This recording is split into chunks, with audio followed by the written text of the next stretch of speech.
So hey, Fooksters, welcome back to Hey everybody, how's it episode. going? What episode is this? We're at episode 36. Episode 36, Yep. September 22nd, 2022. Did you ever see that zombie movie?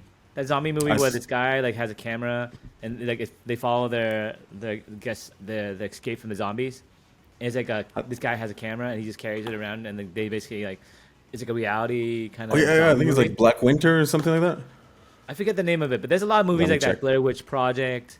Yeah, yeah. All this other stuff. I also saw the other day this Ukrainian guy. He Okay. was doing a live broadcast of the protests in Moscow, in actually St. Petersburg. Black So just Summer. so you Sorry. know the Okay. context of the time that we live in, Vladimir Putin, the president of Russia, Of Russia.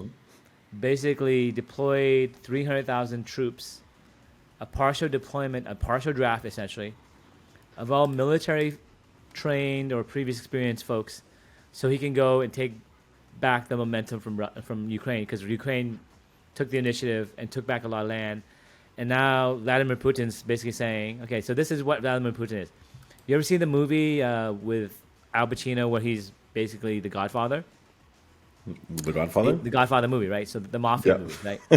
So Yes. Xi Jinping, who is the head of Okay. China, and Yep. Vladimir Putin, they're basically that character. Shit. They're basically a mafia head. They have a mafia family, and the family they're starting to die.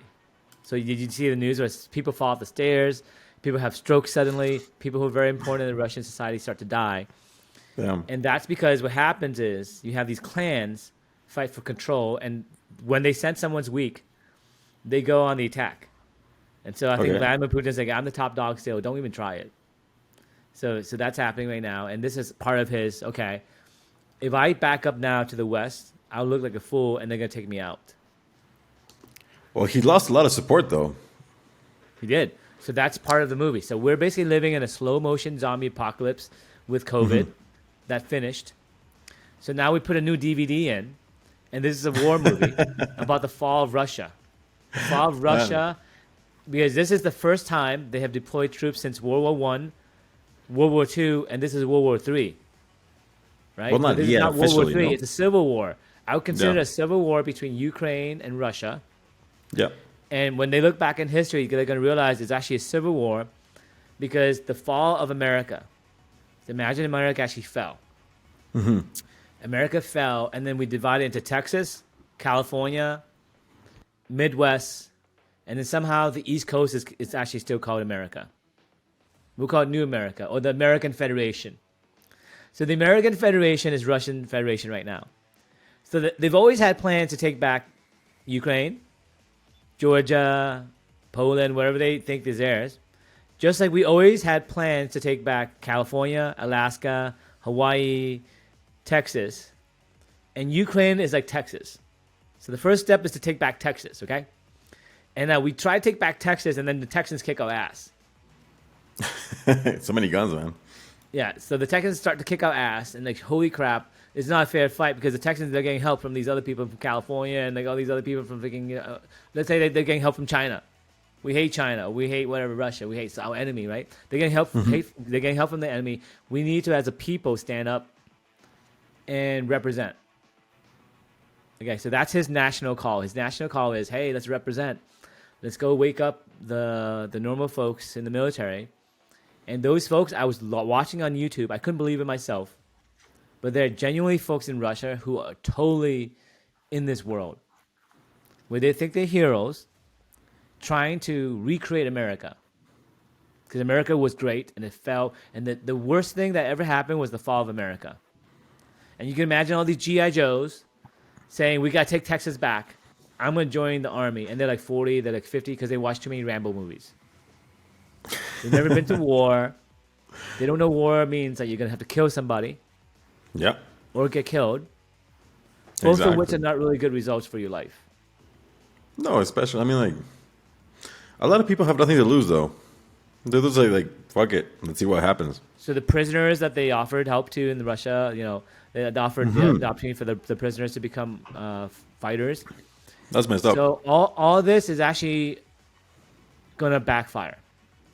Here's But I why. mean, like, didn't the states already do that with Abraham Lincoln? Yes, yes, but this is why. This is actually what's happening in the front lines. So you Okay. say, "I want to go into the Russian army as a prisoner," and then you surrender. You surrender, and then you are free in the West. Not only did you escape freaking Russia, but now you can claim to be a Fuck. refugee, and all of a No. sudden you get all these Not the people in the benefits. West say, "Hey, come in to Poland. Come in, we'll help you," and you can be a part of a PR, and you actually are valuable to those people taking you in. You may actually know military information. You actually may be basically a type of propaganda for them. But you're Yeah. also someone that they want on their side because you actually feel like, hey, this is a human who was in prison, who got punished by a regime that we are fighting, and these guys are part of our team. And So you you just see got how out of like jail all now. this stuff like it's starting to unravel because all these plans is from a desperate person trying not to get killed by the mafia. But I mean, Let's say someone's I shaking you thought Russia was down like winning though. money that you owe, right? For a bookie, right? It's shaking you down. The bookie is the West right now. It's shaking down Putin, and Putin's like, oh my god, I gotta get my crew, I gotta get my backup. But who's gonna back him up right now, man? Well, he asked China. You really think China abstained from a lot of votes? They haven't done anything. They only bought energy. You know what they did? They bought things on a discount. Okay. But And what you know about the rest of China Europe wants to though? do? They're kind of They want to screwed. make Russia basically the sub-state, the energy supply. Shit. China does not have its own natural resources to create its own energy supply nor food. Okay? Russia has infinite energy, but no industry. Yep. China has all the industry, but they're reliant on Saudi Arabian oil and also minerals and other stuff that maybe can be found in Siberia, can be found in Russia, and they can help industrialize Russia. It's a perfect marriage. That was the original plan. Let's go rob a bank, guys. Let's go rob a bank. Xi Jinping, Putin, we're best friends. We're going to support each other because we're going to decouple together. We're going to break up with the West, and we're basically going to marry each other because the West gave us these things, and now we can give it to each other instead. That was the original plan, right? It's a good plan. It's a freaking brilliant plan, supposedly, Yep. until guess what happens? When Russia is sanctioned, China couldn't believe that freaking McDonald's left. China couldn't believe that companies that were making billions a year in profit gave up billions of dollars. You know Well, it's why not- those companies did those things? Because in the long run, they're gonna get more stuff. Because the consumer is more aware now. It's a revolution that started with consumer behavior. Yep. Okay. So consumer behavior changed such that when we buy products, we care about where it comes from.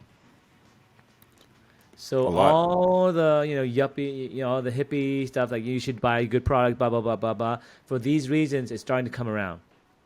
Okay, because the bad guys, the people who screw the employees, the people who molest the employees, like in Victoria's Yeah. Secret, right? The people who basically are liars or cheaters, they get discovered at some point because of the norm. But I mean, yes and no. Because like, what about like look at Amazon? It doesn't change anything. What are you talking about? What's wrong with Amazon? Man, like the peeing in the bottles to get to accomplish your goals and everything, it was kind of messed up. And Let me ask you a wasn't there question, like my friend. yeah, Let me ask you a question, right? How many people in 100 people that you know like you, yeah. Roberto? Out of 100 people I know, Yeah. probably like 85, Okay. How many people don't like you? about 10. Okay. How many people really hate you? There's a 5 at least. Okay. How many people are gonna be unhappy at a job a certain percentage? Some people are gonna be happy at a job a certain percentage. Okay. Yeah. But listen to all the stuff that Amazon does that got them out of trouble. I agree with you. I think they actually did wrong things. As a business person, they Yeah. whipped their workers because they said, I'm going to give you more. I'm going to give you higher pay. I'm going to give you insurance. I'm also going to give you college education. The minimum wage in the U.S. is $13. They pay $18. They pay 50% more minimum wage than Okay. every other person out there. In fact, You can make actually more than the average salary in your state that you live in. So you get this job, well, you really want to keep it, because what they do is they say, we're going to make sure that the people who work hard are going to get rewarded. Now, Okay. some people do stupid shit to win. They do steroids, they pee in a bottle. Maybe they just do that because they're very competitive. And then someone says, hey, have you done anything crazy? Yeah, I peed in a bottle before because I want to make my shift. That story becomes an urban legend. And Was at it the though? I beginning, mean, like, it's a if cool thing. It's like, oh yeah, he's willing to pee in a bottle. But then when someone hears about it, it becomes, oh my God, there's cracking the whatever, right? I'm not defending Amazon. I've just been on the other side of that situation myself. When people say they, them, I am actually they, them. Okay. Like in my company, Clinical Research IO, I'm the CEO. In Phuc Labs, I am they, them in my company. When I Yeah. become powerful, I am they, them.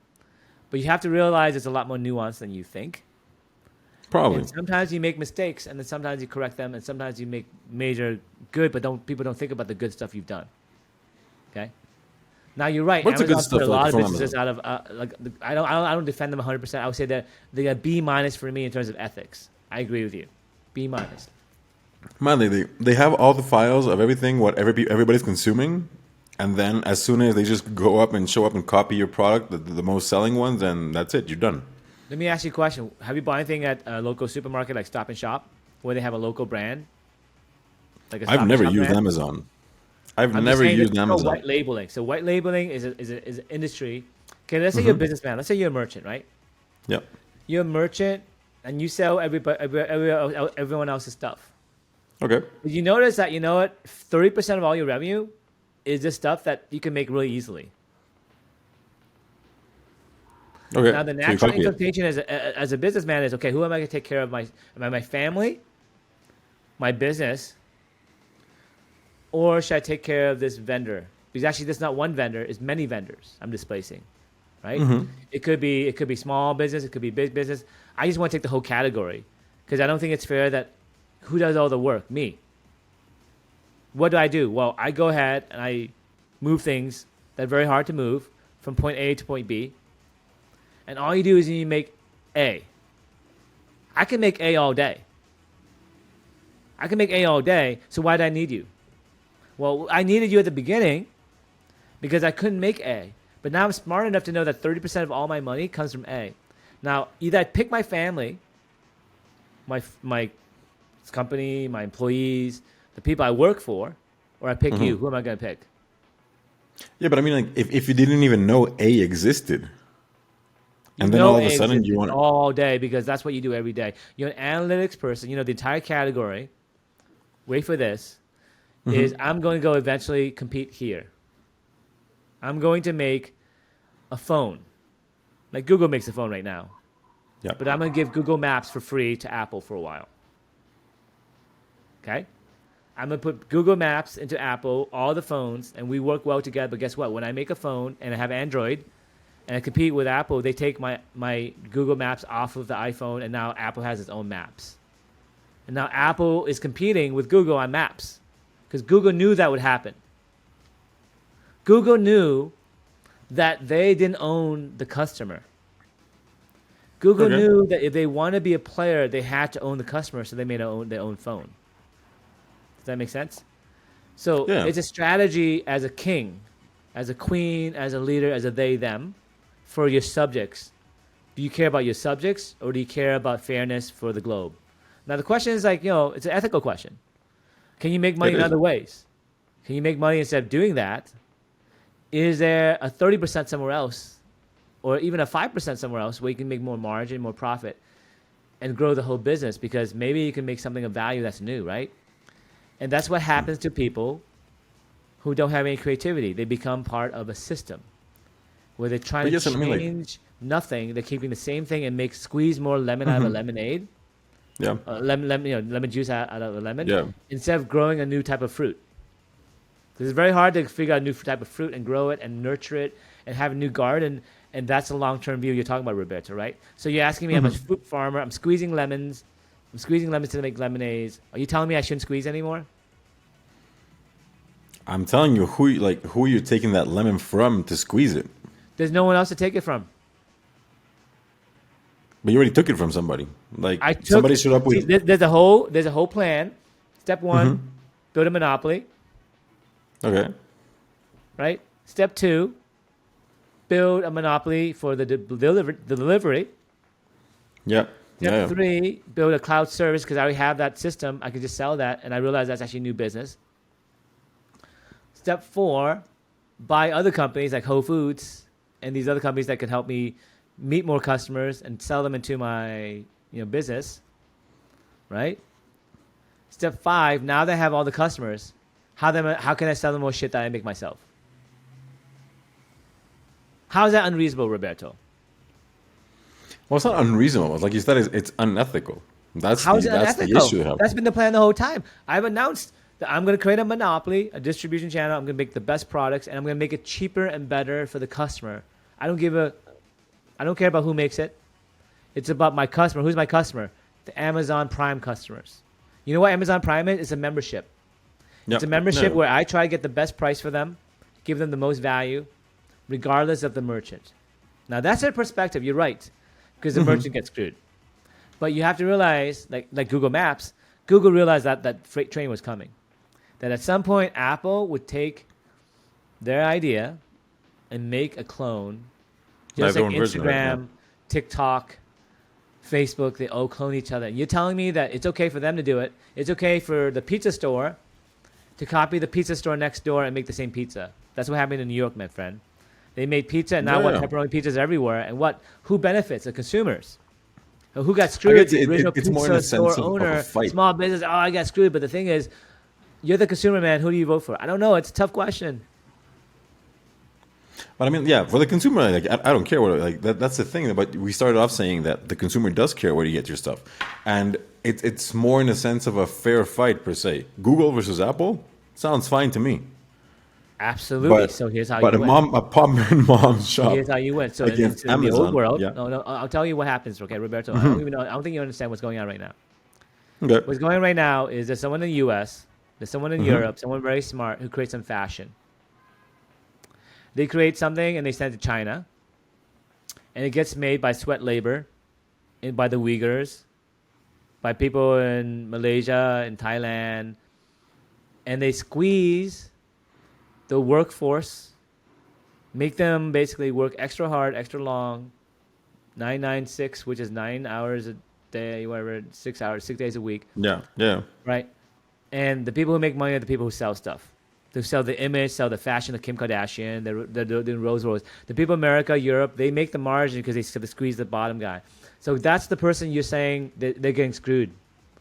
Right? That's most. And then you have small mom and pops who also get screwed with startups. But guess what those guys do? The best ones, they make something unique.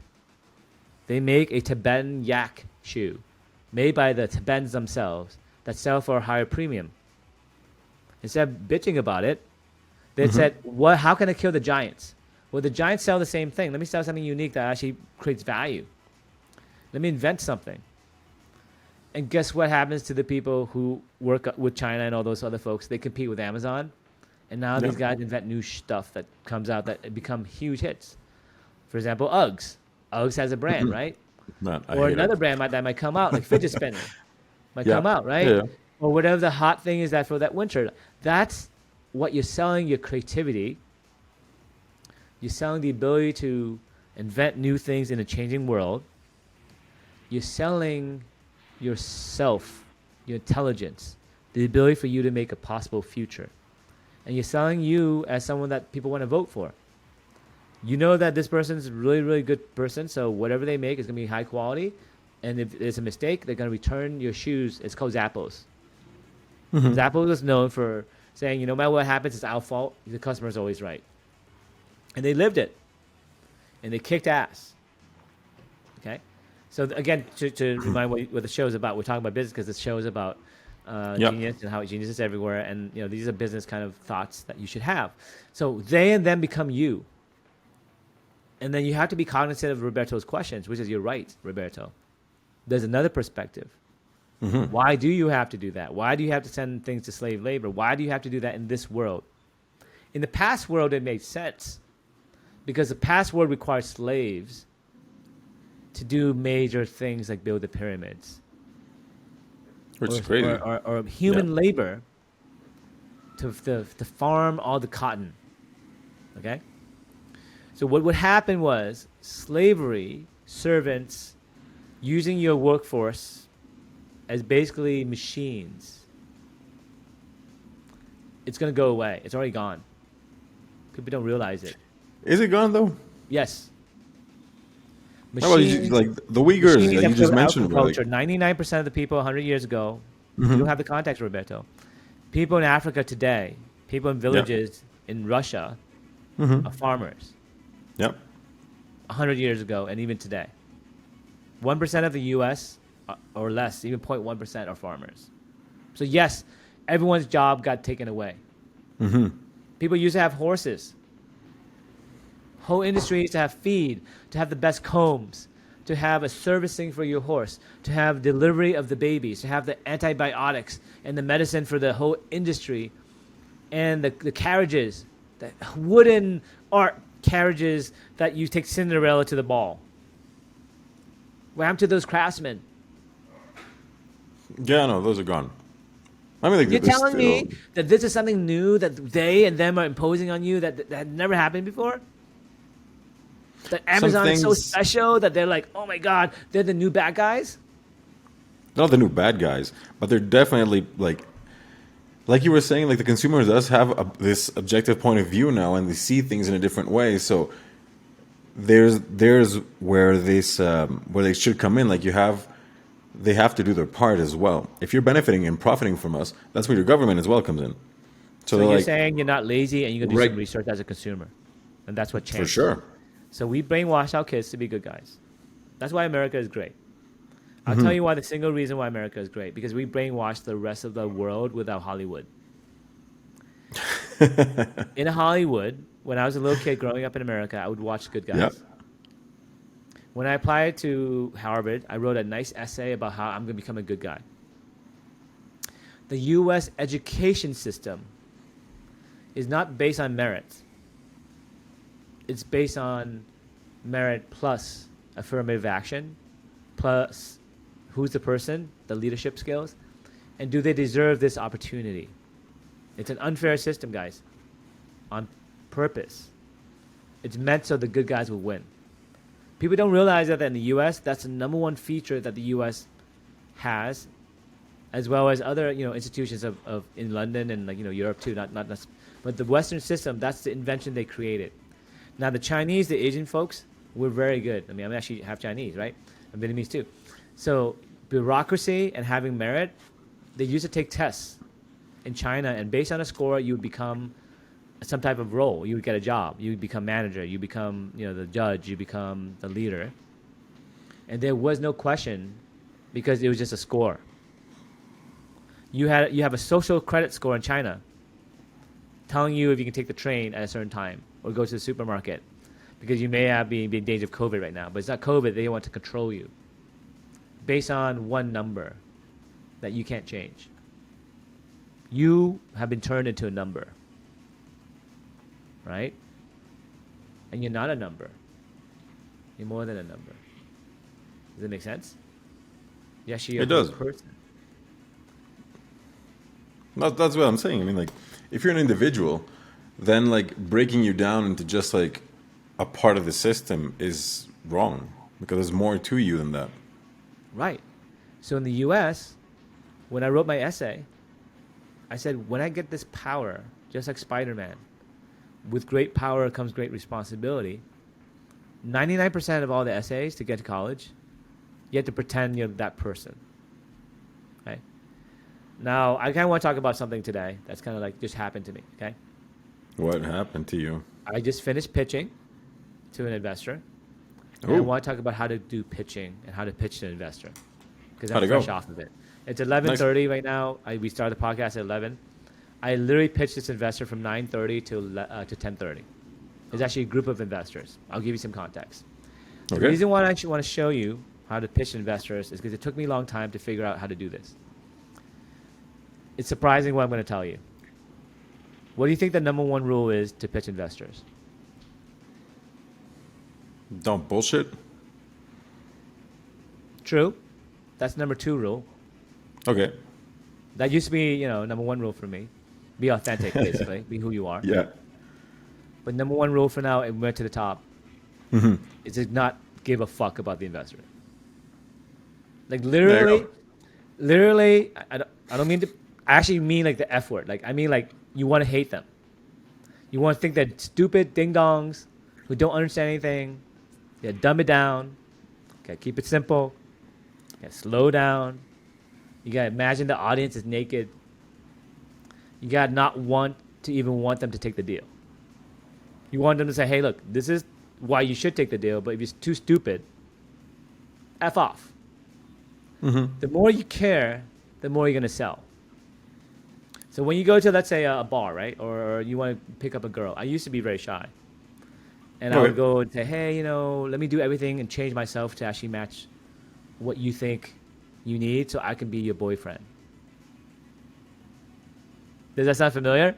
You want to change yourself so you can win. Because I'm a very competitive person, right? So you go and you sell, right? And then you're not authentic. Right? At all. No. You go and you say, I like this, I like this, I like this, I want to do this, I want to have X number of kids, I want to go live here, I want to travel, I want to not travel, I'm a type of personality. What are you? Okay, you're not a match. All right, we're good. Thank Let's you. be friends. Can we hang out? But I'm not into you. Yeah. That always works much better, right? It does, and it gives you like more of a long-term goal or an objective of like at least staying true to yourself. Okay.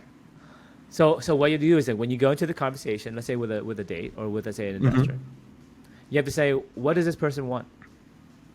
Why would they say no and not want to date me? Because I want to get rid of all the things that make us break up, and it's going to be a waste of my time 5 years later. Because I've just invested 5 years into a relationship that I know is not going to go anywhere. I'm very religious, let's say, and I'm going to marry someone Catholic, let's say. Yeah. I just really feel strongly about God. I just personal, right? I want to travel. Well, we all have our different standards and different, like we want different things, and it's fine. Okay, so what happens is this person doesn't want to travel, but everything else is perfect. Perfecto. This investor likes you perfecto, except they're in between funds, or they don't understand the technology. They need a couple more weeks. They don't match you exactly. And before, when I would say, well, if you want to do more investments in New Zealand, we can actually open an office in New Zealand and we can match what you want. And then you can clearly see that you sound desperate. Yeah. So it's like the girl's like, well, I don't want to travel, but it seems like you want to travel a lot. So maybe it's not a good match. And you're like, oh, no. I didn't mean that. I was like, I'll just travel for like 2 years and then I don't want to travel anymore. I'll get out of my system. Yeah. Then you travel for 2 years, 10 years into the relationship, and then all of a sudden you hate her and they hate each other and you get divorced. Yep. It is true though. I mean, like you can feel the thirst and the need. So it's like, I don't want to be with you. So is that you or is that their fault? Well, you got into that relationship. Well, you're the one that's Because offering. you settled, So right? You settled for because you wanted a relationship so bad. Yep. Yeah. That's on you. So, so if you go in the relationship saying, you know what, this is like one out of a million dates before I meet the right one. I want to say no to you. Let me find all the reasons I want to say no. And any reason you want to say no to me, let's get that out of the way. Let's be authentic. So you go into the meeting because you have to understand that the other side, the investor, they're scared too. Because they have the entire career. Imagine your entire career is to make 2 bets every year. How worthless would you feel 354 days out of the year, except the 2 days that you cut a check? Yeah. Now, what kind of neurotic personality would have that job and actually enjoy it? Man, Let's dissect that a little bit, right? What kind of neurotic personality would want to do a job where they just go around in circles for thinking, evaluating, not doing anything at all in reality. And then 2 days, they have ultimate power.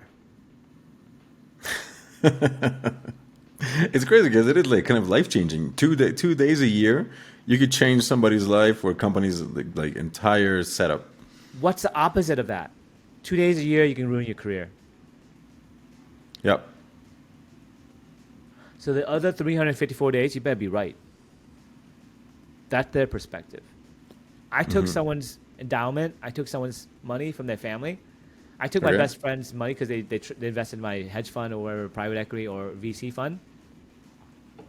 I have responsibility because I'm going to pull the trigger and I'm going to assassinate Vladimir Putin. I better be right. It better be him, not his daughter. Because I don't want to kill his daughter or his wife or his girlfriend. I just want to kill him. I better be absolutely right. So you're going to extra aim. You're going to work extra. You're going to be a neurotic personality. And you're going to say no to everything. Right? So you have to realize when you go in that conversation, they're thinking it's another day in the office where I have to say no to someone. And this person's going to feel really bad and they're going to hate me. So I'm going to basically try to make it so I never really say no. But it's a weird mindset, no? I mean, like, No, if you're walking, nature. like, yeah, but I mean, like, what's the point of walking? 4 days a year say no. Yeah, but why am I going to the relation? Like, why am I going to the date? If I'm already, I'm like in my head, I'm like, I'm gonna say no. Why Just would you out go of on a like date? common courtesy. Because you're going to marry someone in 10 years and you want to go a lot of dates before you meet the right one.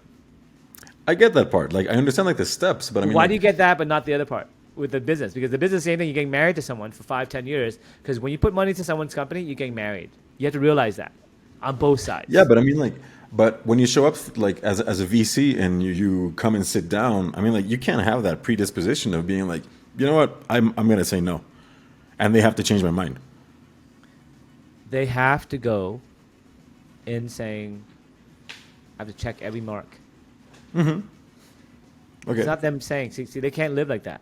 They can't live like you said, they can't live with a mindset where I'm going to say no. They have to live with a mindset where I want to say yes, Yeah.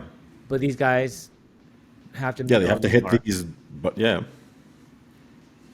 And then you basically say, okay, let's look at your marks. Let's look at our negatives. And let's match them immediately so you don't waste my time and waste your time. That's step one of a VC relationship. If you're too early for them, no matter how much you sell, they're going to forget everything you said. They're going to forget everything because they don't care. Because they have a million other people that they talk to every day. It's like going on a date with someone, and then you're like, one date, and then you go back to a reunion with them, like in like 20 years. And you're like, hey, remember that date that we had, like, you know, when I was a freshman and you were like a junior? And then like, I don't remember. I dated like 100 people, man. I'm sorry. And you feel so disappointed because for you thought about it for 20 years. And for them, you're like, I don't remember you. Sorry. No, and it does happen. I mean, like, it is what it is. That's You the just VC. weren't that The VC is important. that reunion. You're like, okay, I thought I was more important to you, VC, but I guess you don't give a shit because you went on so many dates, and I was actually a little bit presumptuous, to be honest, right? Yeah. Because why would you remember me? It doesn't make sense. We didn't date for that long. We Exactly. went on like one date. We didn't even go steady. It is arrogant. It is arrogant, and it shows like it's like your own point of view. Like, you just assume that this person will remember you. Like, you're not that special. So how do you make someone remember you, Roberto, on a date? On a date, like, how do I make people remember me? You try to be different than just being. By being yourself, you want to be different. So you go on a 'Cause date you and say, assume- hey, you know what? We're both 35. I have a divorce. You have a divorce. I'd like to travel. Do you like to travel? Because that's very important to me. And I'd like to have another kid, and that's very important to me. Can we get that out of the way so we know we want to be friends or we want to date? Yeah. Now, if someone came up to you and said that, you're like, that's different. That's refreshing, right? Yeah. No, And like, you know exactly. what? Check. Honesty, kind of like, okay, different, a little bit exciting. Or maybe you don't like that. This person's too neurotic for me. Yeah. They're too it's upfront for me. I'm very shy. I don't want anyone to confront me about stuff. I just want to be introvert. And like that person will not gravitate and you break up that night. That's fine. It's good. You didn't waste anything. You had like a night. You had a beer, and that's it. Exactly. And then they're going to ask you, okay, tell me more about your exes. Tell me why you didn't get, when you dated this person, why didn't you get married? So why did these investors turn you down? What would you say to that question on a date? A girl you really like, Yeah. and then she said to you, how come you dated this girl but you never did anything else with her? She seemed pretty nice. Well, it depends how it turned out. I mean, like, was I the problem or were they the problem? So then, And you're just honest what about would be that the right aspect. answer, you think, Roberto, in that situation? Well, at that point, like I feel like everybody wants to blame other people, so actually accepting your own blame and saying that you weren't ready for anything else or that it just wasn't a good match and you found out. And like Okay. and you both figured it out. So this is actually what happened. So I went to the meeting. This is an investor. I won't say their name. They already knew us. They Okay. wanted to invest money, not much, a couple $100,000, but that's what we need right now to kind of keep Republic and give it a little breathing room. And I said, we want to do a quick round with you, right? Bridge round with you. And then we basically said, they asked, what happened, what changed in the last 7 months? You already met with these guys. Yes. Okay. And they were about to say yes, but that was back when we were hot, and we were about to close all these deals, and then the VC market crashed, the whole economy crashed, and then the last 6 months, like I said on the show, we've been regrouping, and so just think of it as like we had a movie we made. We used Urban X as an accelerator to help us make the movie. We went through this whole pitch process, and we failed because the movie bombed. So they're asking, why did the movie bomb in terms of fundraise, and what's different between this movie? Because we can't just fundraise after we bombed. What we did was we hustled. We, basically, I put some money in. Some other people helped us in terms of helping us get some of the cash we have from Anglo America and other companies that we signed contracts with. They're very helpful, and we also raised a little bit of money to help get through this process. And we're actually about to turn it on Republic, right? But the other thing we did was we changed the movie completely, right? So the other thing you have to come is you have to be honest. You have to say, well, back then I made a lot of promises I couldn't keep, or I had made a lot of promises that were very bold. And these promises, I actually kept them. So when you last met me, we didn't have a product really. We had a prototype. And we said we were going to make it production ready. And so in the last 7 months, we gave them a demo. We sent them a video. And then actually 4 or 5 of them were there. And then we sent them the demo the day before. Now, the day before, they were only supposed to have 1 or 2 people come to the meeting. But now all of a sudden, there's 4 people at the meeting. Because the demo showed exactly how we progressed. So the number one thing you want to do when you're in your fundraise is do not think you have one swipe at the apple. You have to have multiple swipes at the apple. And what you need to do at the beginning, you have to set a target. I am really good at this, and I'm going to accomplish this in the next X months or next years. Then along the way, you check up and you tell them that I accomplished these things, and they start to build trust. Okay? So when you actually go on a date with an investor, it's actually a multiple date experience across a series of months. So, for example, you might go on a date with a girl after being friends with her for a while. Okay. Or maybe you went casually on a date with her, but then you went traveling for the summer, and then you came on another date, and it wasn't really super serious. Yeah. Because I wasn't ready, you're not ready yet, but now I'm ready. That's the difference. Yeah, I wasn't ready 7 months ago, but now I'm ready. And here's why I'm ready. I've changed. I'm I've ready grown. because back then I was still going to college. I wasn't ready to settle. I didn't know where I was going to live. We didn't know where we're going to sell the product. We didn't know where we're going to actually make money. We were going to have these customers. We're going to have all these complicated things. And you know what? We're kind of stupid. We realized, let's just dumb it down. Let's dumb it down. I really like you because of X, Y, and Z. I really like our possibility because of X, Y, and Z. And I made it simple. I said, look, there's a couple ways you can invest in a company. And there's always going to be risks involved. But the risks also can be mitigated if you have the right people. So what are the risks involved with our company? Well, we have risks with selling stuff. Right? You have to sell a product. Yes. You have the risk of customer service, maintaining the happiness of the customers you sell it to, right? You have the risk of the technology that you're building, the product that you're building. And you have the risk of whatever, right? Just with any relationship, you had risk with me back then because I was going to college. I didn't know where I was going to live, and you want to live in Minnesota. And I actually wanted to live in Minnesota too now. Okay? But maybe not Minnesota, maybe Chicago, maybe move together if you're okay with it. Okay, whatever it is. But I like the Midwest. We can work it out. Okay? I also said I was going to become a doctor. And ever since then, I actually got my doctorate degree, and I'm in rotation right now. Right? And I'm starting to start making money. You can see my diploma here. You can see all the things I said I was going to study really hard, and I did. So I said, we have all this technology promises. We accomplished all the things that we said that we're gonna do in like 2 or 3 years. We did in about 7 months because we really, we did it really fast, and because we were just really good at technology, and we were really motivated, right? Yep. And it's been the case, right? We under promise and we over deliver. The opposite of what happened here, right? With the past, right? With some of the people we want to work with, right? So you under promise, you over deliver. And not only that, but I'm about to promise you something. Now, based on this relationship, everything I've said to you has come true. And these dots, this is the next dot that makes sense. Let's see if you agree with it. The next dot is I'm going to move to the Midwest. I'll get my rotation. We'll date for a while. And if a year or two later we like each other, let's get married. Right?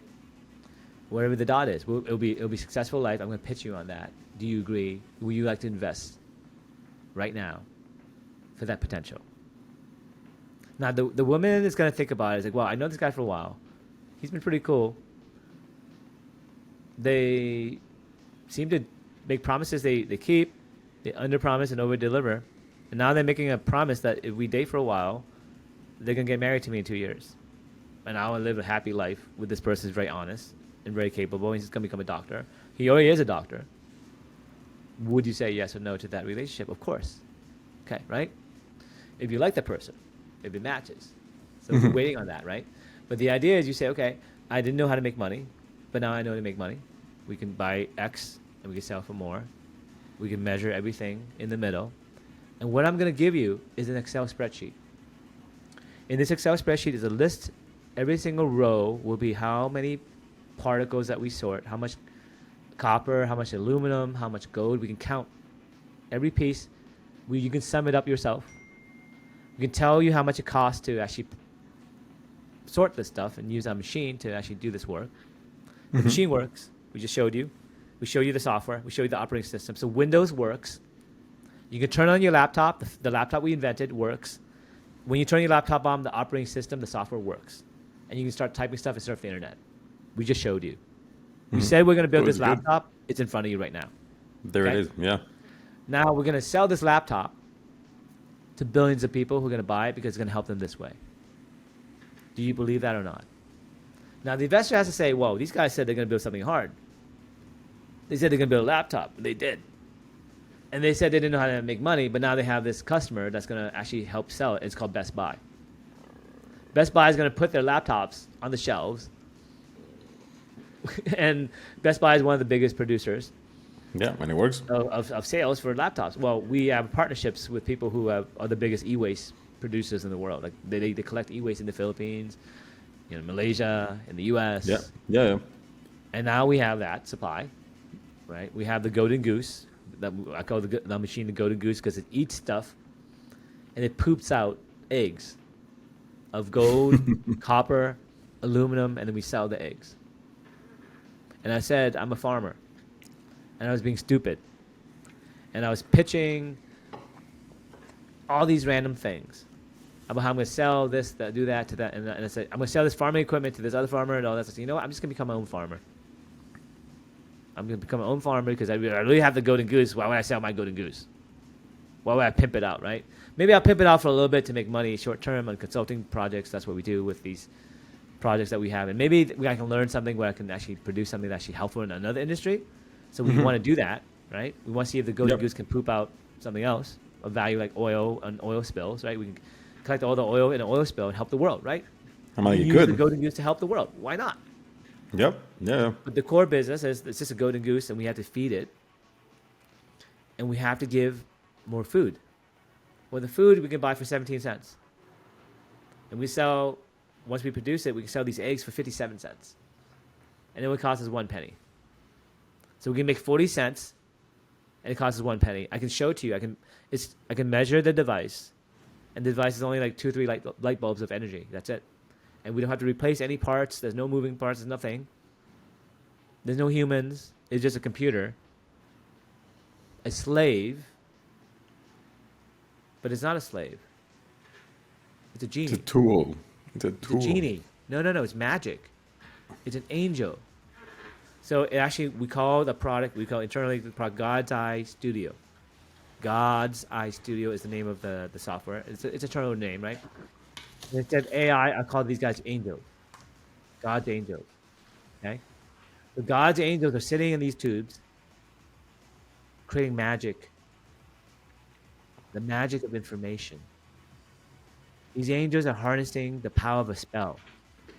Because a spell is information. That's all it is. We're casting the spell saying, please God, please angel, please bless this tube so I can sort copper out. Please. And the angel says, sure, it's on. It'll run as long as you have power, it'll be on. Because computer science, physics, all this stuff is a magic. Okay? Because you have to realize who turns the machine on, who comes up with the algorithm, who initiates the game. Humans, a conscious being. Someone like me. Okay? We're mages, we're magicians. When we write the software, we're writing a spell. This is not a slave. It's a spell. It's a spell where you have infinite energy, infinite information, infinite whatever, or maybe not infinite, but you have a feed of energy. Like a stable gives you source. information. Okay? Then the information you harness to reverse entropy and break the second law of thermodynamics. I'm going that far. Okay? What we're doing is we're breaking the laws of physics. We're proving that there's a third force of nature. There's matter, there's energy. Energy can be provided to the system through lights, through camera, through the AI, through powering the demon, Maxwell's demon, right? The demon needs energy. The demon needs to have power, right? To power the information. Then the demon uses the demon's information that they harness, the information they harness from reality, and they take that information and they do something with it. They rearrange the information like they rearrange data. God is a data scientist. The demon is a data scientist. The angels are demon scientists. They're just data scientists moving data around in their world. And then that data creates a new universe.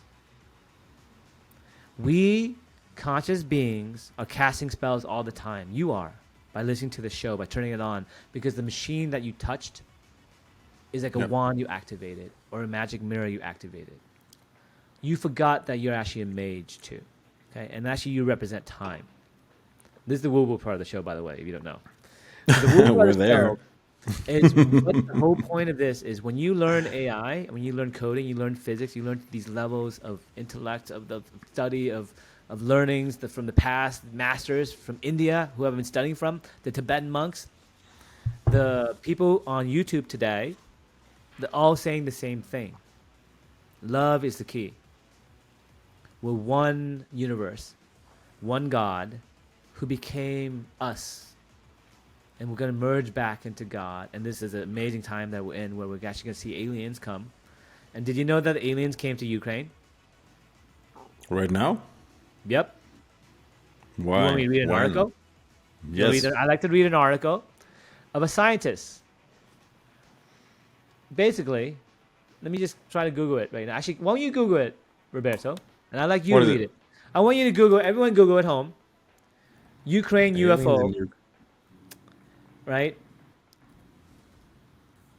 Ukraine UFO. You can find that these scientists were studying the skies of Ukraine, and they found there are two types of UFOs. What is cosmic and phantom UFOs are all over Ukraine's skies. Government report claims. Well, why don't you read that? Why don't you read that article, please? Actually, read the paper itself. Go look up the peer review paper. It's a scientific paper.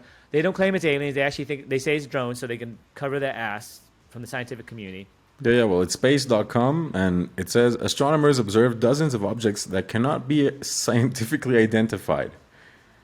And there's a picture there. What does it look like?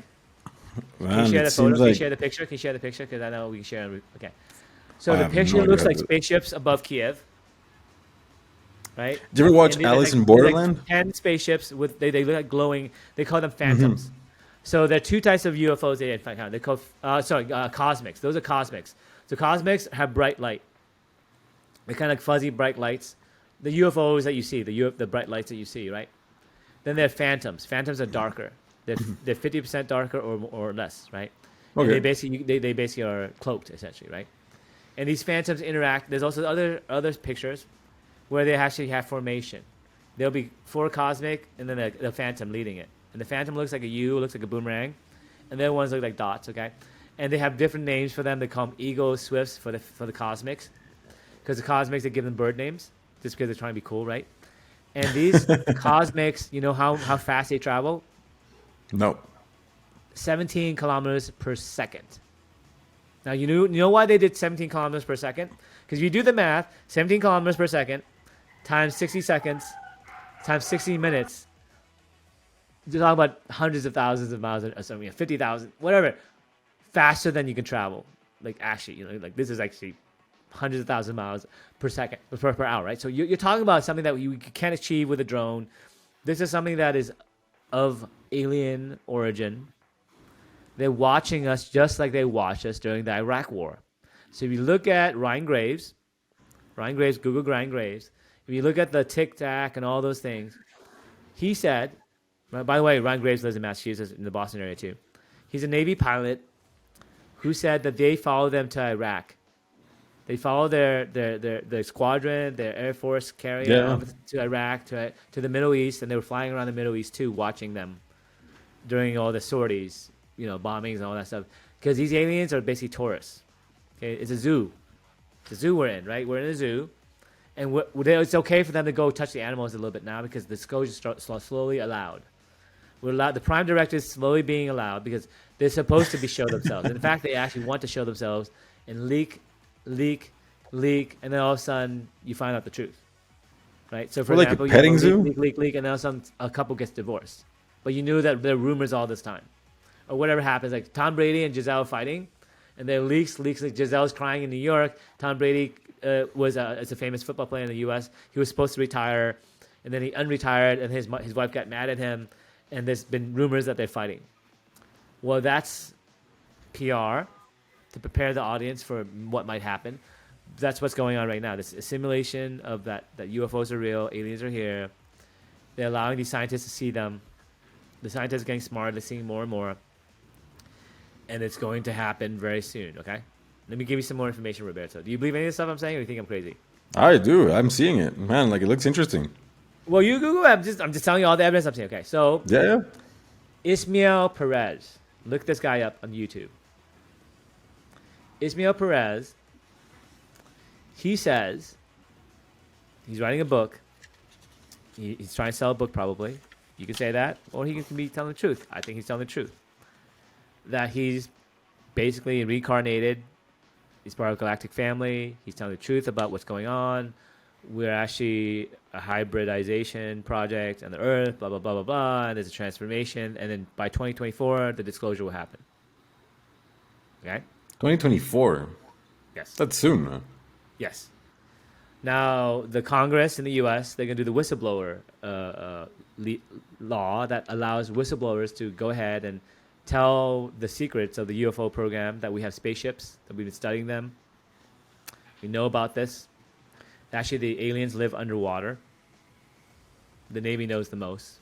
Okay, and there may be actually, you know, other stuff going on that we may not be aware of, but there's been interactions and they're here, and they've been guiding us, and they're quiet and all that stuff. So ISMAEL PEREZ is one. Another person you should look up is Cosmic Agency. Cosmic Agency is a channel on YouTube. She apparently has chats, online chats. Not channeling. She says it's not channeling. So channeling is when you use your imagination to do yoga, meditation, you hear voices, all that stuff. Not that. She apparently chats with these folks. She calls them the Targaryens. And apparently these Targaryens have been giving her information for years. And the reason how they connected with her was she was a real estate agent. She's actually Polish, right? She's Polish. And she was like, she had no meaning in life. She's like, I don't know what my life is about. Please, somebody, give me the meaning of life. Give me something I could do. I want to contribute to and help the society be better. And then she started getting these chats. Okay. Now, it could be a hoax. It could be someone messing with her. But they give the same information as this guy. Now, it could also be group hallucination or group, thought where everyone kind of has the same rumors and all that stuff. Yeah. But then if you look at the ancients, you look at the ancient texts, if you look at all this data about how we're not the first civilization, Graham Hancock, right? That there's actually 13,000 years ago, there was a species, a human species that was actually very technologically advanced that was destroyed by calamity, by basically an asteroid hitting Earth, but it was basically Atlantis, right? And that they have the power of vibration to use sound, just like the Tibetan monks use sound to do healing.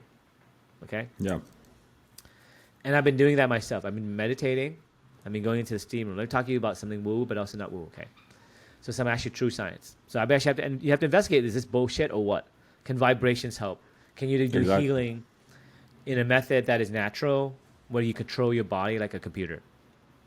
Where you can initiate programs, whether through medicine, supplements, voltage, chemistry, thermal shock, supplements, and I've been experimenting on myself. Do I look young, man? I look pretty young. I'm 149 now. Look at my muscles. Not bad. I was 180 something. Okay, I look, really young. My skin's much better. I'll tell you the secret. Okay, the David Sinclair method, which I talked about before, but I didn't talk about steam room and sauna. Okay, let me give you some data about this. Roberto is going to really help you. We have 10 minutes left. I really want to bring this out. Okay, it's been helping my mom. Sure. It's been helping me. It's a secret to basically a lot of things. Your body is like a computer. Mm-hmm. You need to defrag your hard drive. Have you heard defragging your hard drive? Yeah. Yeah. So basically, you need to move things around every day if you can, so that your cells that are bad can be excreted, and the good cells can stay, and then you cleanse yourself.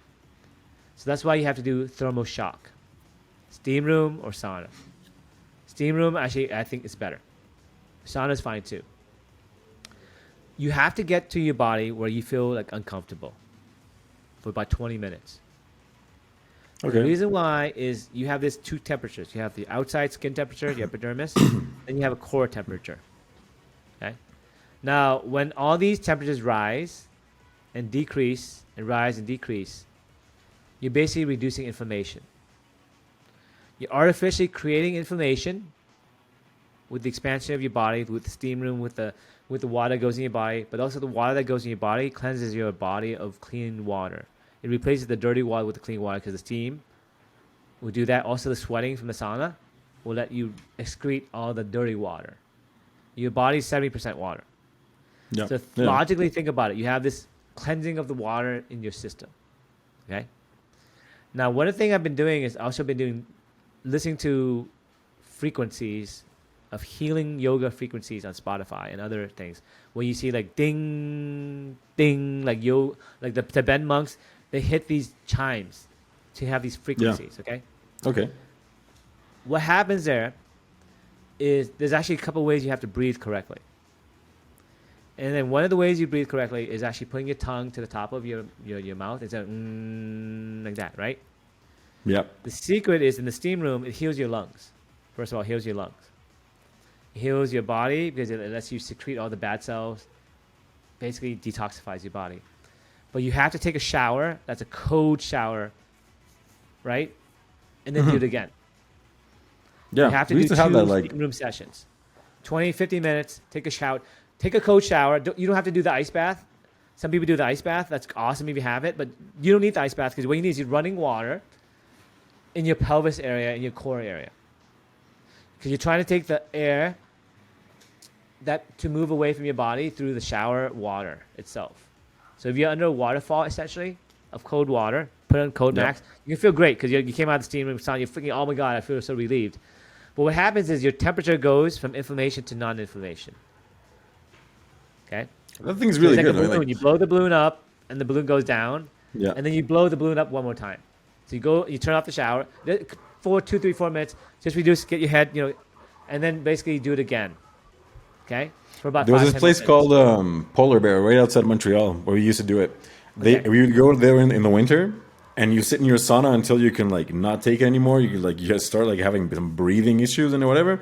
And then they'd have this river that ran there, And in the winter, it's like -20, but it's still, so they have like some little stairs you could go in, hold onto something, submerge, and get out. Yes. In So the you're air. absolutely right. Actually, in Yeah. Finland is where all the trials are. So actually, peer-reviewed papers. Look up peer-reviewed papers in Finland. Yeah. I mean, everything I say is based on science. Yeah, it's backed up. Like, we're not bullshitting So here. the average ownership of saunas in the U.S. is like 1 out of 10 or 1 out of 100, something very low, right? Our access, Okay. even except for Brazil, except for Finland, except for certain countries, and in Finland the average is like 1 per household. So Oh. when you do actually a clinical trial there, you can Yeah. actually have like a real trial of real regular people who use it versus don't use it because everyone has access. There's no. I feel like access. it's part of the culture as well, though. I mean, And also part of the culture, and also the adherence is very high because it's part of yeah. the culture, like you said. Like there's a tradition of that. So the people who adhere actually do good adherence. They found that 70% of the people you reduce your cardiovascular issues by 70%.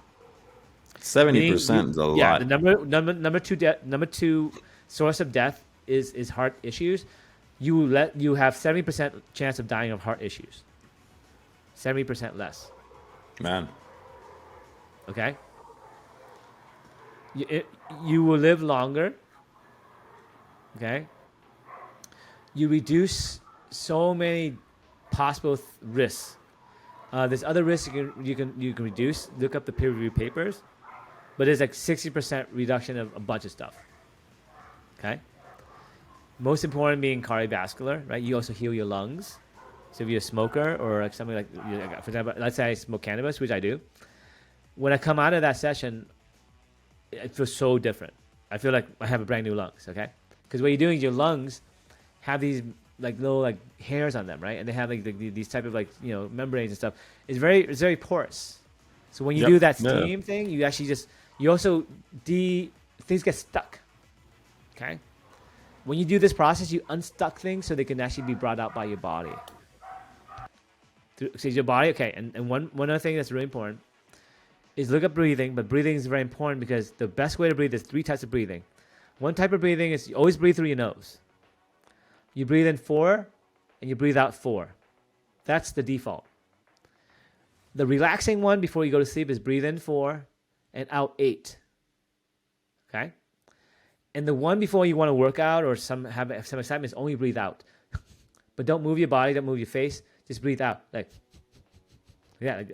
that's almost like hyperventilating. But don't think about the inhale, just think about the outhale. And you can actually see, I actually can breathe quite well with that, right?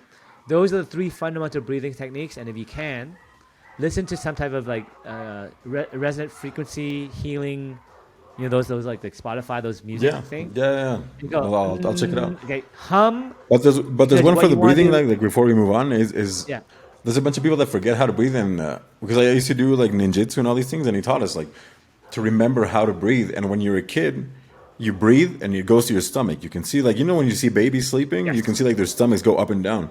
And when you see like adults, it's usually like the yeah. You can Google more about the breathing, but here's why breathing is important. Okay. Breathing is how you lose weight. There's actually only 3 ways you can actually physically use the laws of physics. You breathe in an oxygen molecule. And what do you breathe out, Roberto? CO2. So there's 2 oxygen that leaves. So you basically even with the oxygen, but a C leaves. Yep. C is from carbohydrates, right? All those hydrocarbohydrates. That's food. So what happens is your body has this intestine, and the intestine breaks down all the molecules, and the C becomes the energy in your body that gets exhaled out. So if you breathe out 8, you're breathing more C out if you breathe correctly. So the breathing actually makes you lose weight. You didn't know that, right? So actually breathing correctly will help you breathe more C out more efficiently and actually have your immune system and your metabolism improve. Because your airways are the circulation of the C. If you don't have a good circulation in your house, the C can't leave your house. Okay, so proper breathing and relaxation and also the frequency. This is what I say. This is new stuff. I think this is my own theory. You have a thyroid here. You know where your thyroid is? Your thyroid produces a bunch of hormones. Very important signal for your body what to activate. When you go, you're creating a vibration in that area. I'm trying to reverse engineer why Tibetan monks do this. They do this because not only does it help you with your breathing, but it helps you get that frequency, and that frequency activates your thyroid. Your thyroid then controls the chemicals in your body as if it's a remote control. And the remote control is your throat singing a frequency that activates your thyroid in a certain way to produce a certain amount of whatever you want to produce. And that's how I'm reverse engineering how meditation controls your body. That's my thesis. I've never heard anyone say this, but this is my thesis. My thesis is the Tibetan monks, the frequencies, they're very important because they're signals into your computer. Your body has inputs. Your eyes, your senses. Your thyroid also has a receiver. The receiver can also be sonic. Sonic is a way to initiate a program or maybe change the program slightly. Just like voltage is a signal. They're all waves. The waves that come in, whether it be from like electricity, from voltage, from Michael Levin's work where he uses voltage to initiate cells to do stuff, you can use sound. But the way you use sound is you have to do the sound in your throat in this chakra area because that's why your thyroid is here. I never understood why your thyroid is here near your throat area because your thyroid hears the sound from what you talk about and actually you can communicate your body and use your thyroid as a chemical remote control. Interesting. That's pretty cool. Because that's what's going on. Your body is a computer and through acupuncture, right? Nerve endings are also signals. All the stuff that you think was all woo-woo is actually not woo-woo. You can get signals to turn body parts on, off, components on, off, turn pain on, off, turn cancer on, off, turn the antibodies that kill cancer on, off. That's more likely. You don't turn the cancer off. You turn on things that fight the cancer. If you don't believe you have that thing, if you don't believe you have the file on your computer, you're never going to look for the file to turn it on. Yeah, I've been reading But on the that. file is there, man. Your epigenome, okay? The way you can think about it, we have 7 minutes. I'm going to end it with this. It's a universe. 25 feet of intestines is like the Milky Way. It's a ton of stuff. The bacteria are you in spaceships, flying everywhere. Sometimes the spaceships go into your body. But the thing is that you have 25 feet of basically universe. What gets expressed in that universe is up to you. So what you do is when you eat, you feed either good guys or bad guys. When you drink too much alcohol, you kill everything, including the good guys. So one thing I found is do not use Listerine. Do not use mouthwash. Use something more natural. Because the alcohol is going to kill bacteria in your mouth, kill bacteria down the throat when you sometimes inadvertently drink it, into your intestines. And you're going to break up the imbalance of the universe. Okay? Yeah. Try to be more natural, right? Toothpaste, do not use fluoride. Fluoride is a harsh chemical that's actually not good for you either. It's also going to go down your throat, okay? So wherever you intake, you are what you eat. You also are what you put in your mouth. Okay? So don't brush your teeth with fluoride. If you can, use salt or whatever the other. There's baking soda, there's other stuff. There's more natural stuff you can also use as well, right? To keep your teeth clean, okay? Floss definitely, right? Because the floss removes the stuff that could go down your mouth because the stuff stuck in your teeth, that's not necessarily like that's bacteria, right? That's not necessarily good guys. The bad guys you can take out. And you use the steam room and the sauna to flush out even further. And you can basically make your body like mine. When I lost 30 pounds, I feel energetic. I play volleyball, I play tennis. Those are good sports to have because they're low impact. They're not like gonna hurt your knees too much if you actually do it right. You can do like on the beach. You can do like the sand on the beach. And tennis, if you run right shoes, is not too bad. And it also mentally exercises your brain as well because running sucks. Running is gonna fuck up your knees. It's boring as hell, and it doesn't really exercise your mind unless you listen to an audiobook. It makes you think about it, I guess so, but it doesn't let you have the hormones and the activation of the endorphins as well as everything. all the things in your body to actually repair itself. You might be intellectually stimulated by thinking, but your body's not going to respond physically necessarily, right? So you have to actually have some intellectual thing where I'm moving this joint, and I'm going to use that joint because if I don't use that joint's going to go down, and that's why you have arthritis. That's why you can't touch your toes. If you can't touch your toes, you're screwed. And in fact, not only can I touch my toes, but I can touch the floor with my fist right Your now, knuckles. Yeah. my knuckles, and that's a sign of your health. And if you wake up at 3 a.m. and 4 a.m., that's also a secret. Yeah, a lot of people who get older, like, why do I wake up 4 or 5 a.m.? Because actually your natural body doesn't need as much sleep. Sleep is only necessary if you feel tired. So if you wake up naturally without an alarm clock, if you wake up with an alarm clock, that's trouble. That means you're not getting enough sleep. If you wake up naturally, like I do, I don't even have to have an alarm clock. That means you have a natural circadian rhythm. And typically you want to wake up, your body will wake up at 3, 4 a.m. because that's, all the yogis say the same thing. I think there's some universal internal clock Okay. where you're supposed to wake up that time so you can be ready for the sunrise and hunting and all that stuff. I don't know what's going on there. But you basically now, that what that means is your body's in balance with nature. That would make sense, though. Yeah. I mean, So, I could tell you more woo-woo stuff. It's an hour and 10. But Keep it this is for all the next hard time. science that I've been learning, applying to myself. You can see clearly, right? Yeah, very muscular. If I take my shirt off, I have a six-pack. me too. Right. Let's not do that, though. Only for my wife. Sorry, ladies. There you go. All right, so if you want to see me on the beach, maybe I'll have my shirt off and volleyball. Enjoy. Put it on your Instagram. Yeah, or have your- a good time. We'll be back when we'll move stuff. But, okay, so next meeting, these investors, by the way, said they're going to make a decision within 2 weeks. So whether Oh. this worked or not, I went in there strong. I went in there confident. I went in there, doing what I just said I did. I would do if I were you. Let's see how it works out. But I'm pretty confident. We'll come back with more information, man, in a couple of weeks. But I could be wrong. Well, there's one way of finding out. We'll see how it goes. Thanks, Booksters. Thanks, everybody. Take care.